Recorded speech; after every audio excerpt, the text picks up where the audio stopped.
How to fix WhatsApp date is incorrect.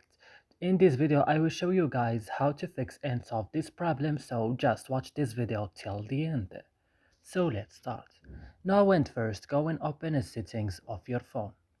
After this, open apps, and here on apps, search for WhatsApp.